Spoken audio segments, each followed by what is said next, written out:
welcome to Nintendo Nostalgia mini episode number 5 or 6. I don't know. I'm just here to record a special. Who am I kidding? This is an emergency. Did you not hear that crazy intro music? This is an uphill battle. That was uphill battle from. Oh, just uphill, I think. From Ukulele by Grant Kirkhope. Oh my gosh, yeah, that was a good song. So, everybody, I don't know what happened. What happened today was I came back to my computer after a nice, a good day actually, a good day at work. Nice long day of work, and come to find out the processing of Tuesday night's recording did not process on YouTube, and I don't understand it. It says it's there. I pull it. It says it's only 20 minutes worth of footage. So hopefully we can figure that out and get that episode either up or have to redo it all. But we must have the show go on. So everybody, guess what? It's me and me alone, and we're going to get a nice little episode. So I just brainstormed, what could I talk about? Okay, we're going to do another fun episode that I personally love and enjoy. Music. We're going to do a nostalgic tune, everybody. Hope you enjoy it. So here we go!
That was The Secret Tune by David Wise from Diddy Kong Racing. This song, I tell you what, when I hear this song, it is summertime. It is me as a kid after my second year of first grade, because I was held back in first grade, if you didn't know. I was at my buddy Brad's house like every Friday, every weekend. I swear it. We were there, and because we met in first grade, and he let me borrow a bunch of his games, and I would let him borrow a bunch of mine, and we played games obviously together. But Brad and I, we beat Diddy Kong Racing together, hand to hand. I mean, I did a lot of my own, but the biggest moments of the game I remember came from fighting Wizpig and going to Space World and racing Wizpig there. And when you beat the game, you unlock these secret tunes. And this song, honestly, I was recaptured to it just last year. And it really, I forgot completely about it when I started listening to the Diddy Kong Racing soundtrack. And it blew me away. I love the music. I think it's kind of swashbuckling a little bit. The music is exciting. It fills my heart and makes me happy. And I think it's very appropriate to start off this episode, since it's kind of a crazy last minute kind of an episode. But you know what? We also want quality, and I'm not going to just throw crap in here. This is a good song. I love it, and I hope you enjoy it too. So let's get ready for the next tune. Maybe I'll slow down, starting to calm down a little bit. Let's play a beautiful piece here.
Yeah, you know what this song is. This song is Aquatic Ambient by David Wise again for Donkey Kong Country. Guys, this song, what I love about Donkey Kong Country games more than anything, I think, to this day is like this whole show is based on nostalgia, and a song like this, it takes me, I'm back in, when I first was introduced to the game, which was in like 1994, 1993-ish time for me. I think back being at Traven's and it being like late Friday nights, and we're just kids and we're just hanging out. I don't know, eating Pizza Hut, or maybe we just got back to his house for after school. His mom picked me up or picked us both up from preschool, whatever. I don't know. I just know we played this game a lot, and I know that this song really has a lot of beauty and essence to it. So it's more than just reminding me when I was a kid. Guys, you think about even like the world we live in today, and like there's just so much crap filled out there. No matter what you believe, there's always going to be something out there that takes you down. And that's why I love video games, but that's why I love Donkey Kong Country more than anything, because for me, my nostalgia for this game and this series takes me back, and it takes me to a different world to where all I have to focus on is just hanging out with Donkey Kong and escaping reality. So guys, I love this song. I bet you have a nice little knack for it as well. So I just wanted to share this one with you guys. It's a beautiful piece for sure, and it was bound to make it to the list at some point. So, well, let's get into the next piece.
Listening to Koopa's Road from Koji Kondo on Super Mario 64.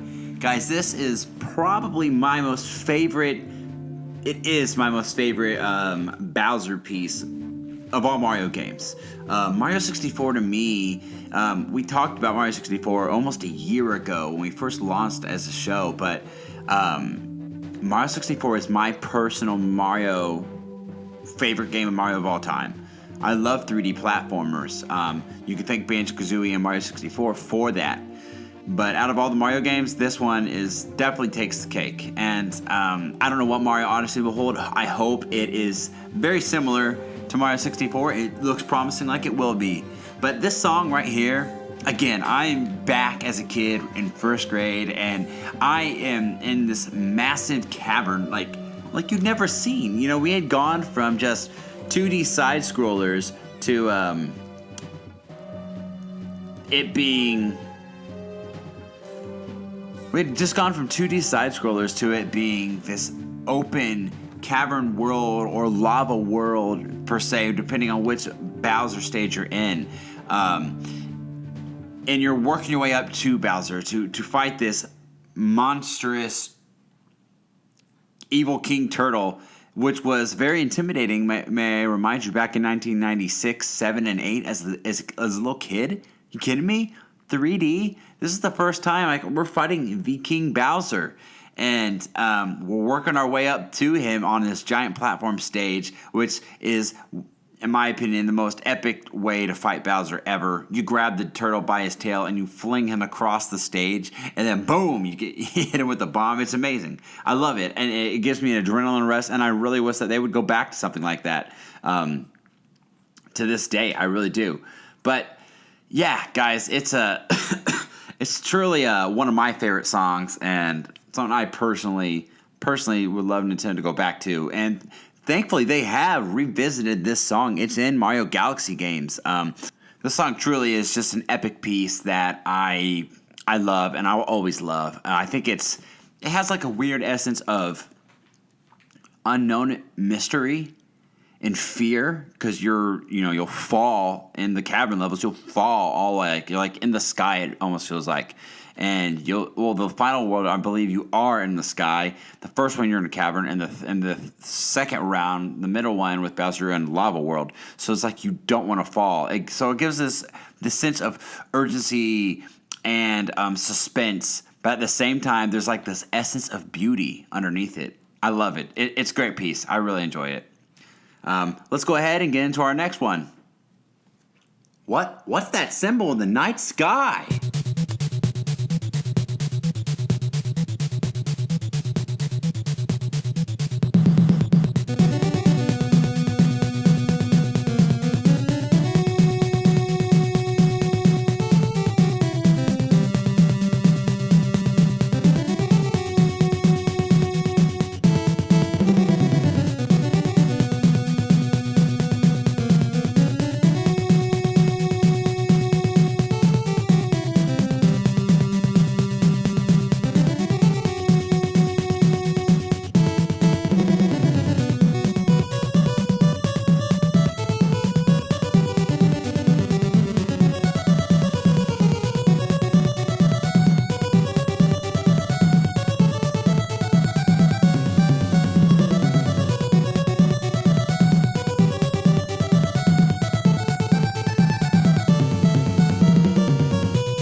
Yes, believe it or not, everybody, there once was a time where Batman came to the Nintendo platforms on a regular basis. This song is from the original Batman game for the NES. It was based around the movie with Michael Keaton and around that time. Guys, this is a nostalgia game for me. Out of the handful of games that maybe not everyone had, Batman was one of the very few games that we had on our NES. I mean, we had a handful of games, but this is one of the unique ones. I loved it as a kid. It was freaking hard. I never beat it. I think I only made it to like level 2 in the factory. But I'm very lucky because this song actually plays in the first level of the game. This is the best song on the entire soundtrack. I mean, there's some other good pieces, but this one is by far the best. It's just so heroic. It really pumps you up. That da da da da da da da da na na na na na na na.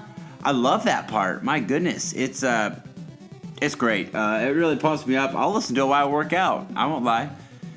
So no, I love this piece. Did you guys play Batman? There's plenty of other Batman games out there too, but I really think this soundtrack, especially this song, was like just a hit. So that's why I want to throw it on here. It's from my NES days. It's a game that I don't ever get to play. I haven't played this game literally since we had a NES as a kid before it broke. It's an awesome game though. Fun game, hard game, awesome song. So I hope you like that one. That's a good one there.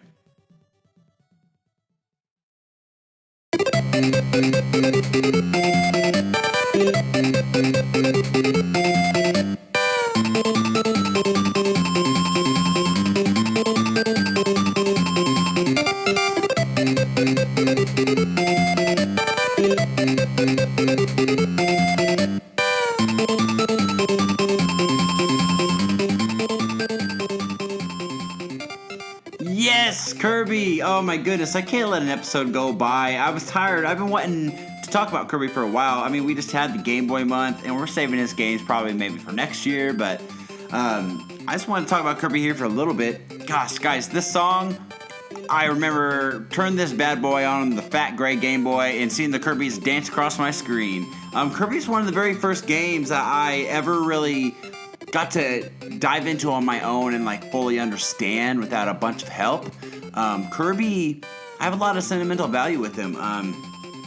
I beat this game. It was up there with one of the Mario Land games.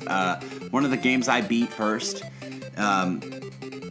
Out of all of my gaming history. So I really have a knack for this game and for this song in particular. It's fun, it's upbeat, and my daughter Riley, since the day she's been born, I've been playing video game music to her, and she is just she's cute and round and just kind of pink looking, and she reminds me of Kirby, and she has a Kirby plushie she got for Christmas, and she loves that thing. We're actually having a Kirby birthday party for her next month, but this song, it makes me think of my daughter too, you know. So it's not only is it tied to my own nostalgic memories of an awesome game, it is tied to my daughter. It's something that's beautiful to me, and when I hear this song, I'll always think of her.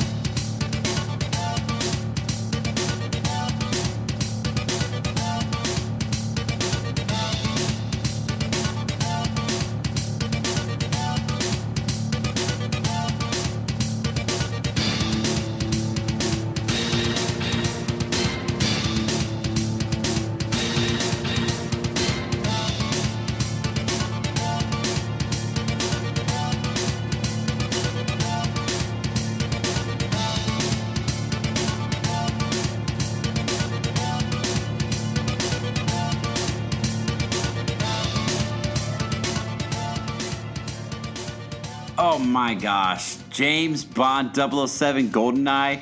Guys, this whole soundtrack was done by one of my special favorite composers, Grant Kirkhope. This is the Soviet missile Silo. Yeah, guys, this level, I remember playing as a kid. When this song comes on, you start at the bottom of like this giant missile room, and James Bond's loading up his little silent pistol there, and he's getting ready to go through this whole building and take on all of these Soviet Union dudes and shoot his way to the top. As a kid, can I just tell you how like empowering this music, like it pumps you up. I hear it to this day, and I'm just like, oh crap, this got serious. We are going to shoot our way to the top in this level, and well, it can really apply to anything. I mean, that was for the game, of course, and as a kid, it gave you the courage. I mean, I know it kind of sounds silly maybe, but when you think about being a kid again, and video games is life, and this is a tall task, and you have to get through it. The music fits so well with this song. I love it. It's rocking. It pumps you up, and again, this is another song that I could put in my headphones today and pump up before a workout, pump up before a game. It's time to get serious. That's what that song tells me. I love it. I had to share that one with you. But guys, you know what? This is our Nostalgic Tunes episode 2, and it's come a lot earlier than I think any of us thought would. We wanted to save things like this for a later date, and believe me, we'll do more of them. But again, I hope you enjoyed it. I tried my best. It's late at night. It's all something I've thrown together here, all within the span of a couple hours. So, but we had I don't like not having an episode up for you guys. So, thank you guys for being awesome listeners and for sticking around. And I hope you enjoyed this episode. Before I play the last song, I do want to make an announcement. We now have a hotline for Nintendo Nostalgia, and just like this episode, we will now be announcing future episodes further in advance than we typically have. So I want to let you guys know that this is a vital piece that we've wanted to put on the show for quite a while, and it's so that any one of you guys can call in and talk to us We want to hear your thoughts, and we'll play them live on the air. And I do want to stress, we are a family-friendly show. We promise that we'll do our best to get to everyone's episode phone calls, but please keep in mind we got to keep it clean, guys, or we will not play it on the show. That we're just being upfront about that. And obviously, if there's an influx amount of callers, we'll do our best to play every single call that we can. But guys, when we announce an episode, a game that maybe you have nostalgia for, or another song episode, or whatever the topic is, and you guys want to chime in, please call in, and we're going to play it on the show, and we're going to talk about it and respond to you through our episodes. And, maybe if there's breaking news from Nintendo, or maybe you're frustrated about something, ask us, and we'll talk about it on the episodes. So we're really excited about this. Let me go ahead and give you the number here. Our number for the Nintendo Nostalgia Hotline is 317-969-5690. Again, 317-969-5690. Guys, you know where you can find us on Instagram, Dayspace, Google Play, Facebook. So follow us and give us a like and a 5-star rating on iTunes and a good review if you don't mind, if you haven't already. Just continue to spread the word, guys. But again, thank you so much for your patience. I really hope you enjoyed this episode. So with that said, let's go ahead and get into the final track of this episode. Enjoy.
This song is very, very special to me personally, guys. This episode, because I don't have Ryan here to really give me feedback and talk with me about these songs, I'm giving you more of an inside look at me and my heart. And The Legend of Zelda Wind Waker is still my favorite Zelda game to this day. Even after Breath of the Wild, I've decided, that this remains my number one game. The music was obviously a key part in that for me, but besides the story. But this song in particular, this is the staff credits version of the song, and it has a handful of composers that made it, from Koji Kondo to Kenta Nagata, and there's a couple more in there. But I want to share why this song is so special to me. Not only is it beautiful, and it comes to it when you've played the game, it's closing out this beautiful journey you were just on of crossing the vast ocean and saving Princess Zelda and moving on, and there's a hope, at the end of this game. And guys, I don't know if anyone else does this, but when I listen to music, whether it's video game music or whether it's pop punk rock like I love, lately in recent years it's been video game music more so, but I get an emotional bond to these things. And this song is very special to me because I've lost loved ones in my life, and what plays in my head every time I hear this song is I kind of imagine just one day, going to heaven, and this song, as it plays, I see the beauty of what heaven is. I see, what I imagine heaven looking like. And I tear up, and I'm going to do my best to tear up here, but at the end of the song, I just kind of see, like, you just hanging out with, being in the presence of God and being in peace and no longer having to deal with the issues of the world and no longer having to deal with pain and suffering and all these problems. But then at the end of the song, when it closes out, I imagine you finally get to turn around and you get to that point that's the most happiest point for all of us, is that I'll share with you guys here. I don't know if you heard Sean Capri's episode, but my wife and I, we lost our first child, our first daughter. And then we had a miscarriage afterwards. And we have a beautiful baby girl now, Riley, who's healthy and strong. But at the end of the song, when it closes out, I just imagine turning around and I get to see my daughter, my children, and I get to see my brother, my grandparents, anyone else who I've lost, and anyone else who I know will inevitably lose one day in the future. But we're in heaven together with God and Christ, and we just are in true peace and harmony, and it makes me happy. That's why I love this song so much, and that's why I wanted to share it with you. So as we close to the end here, guys, I just wanted to say thanks for listening, and we'll talk to you next week, all right? Here's the beautiful moment.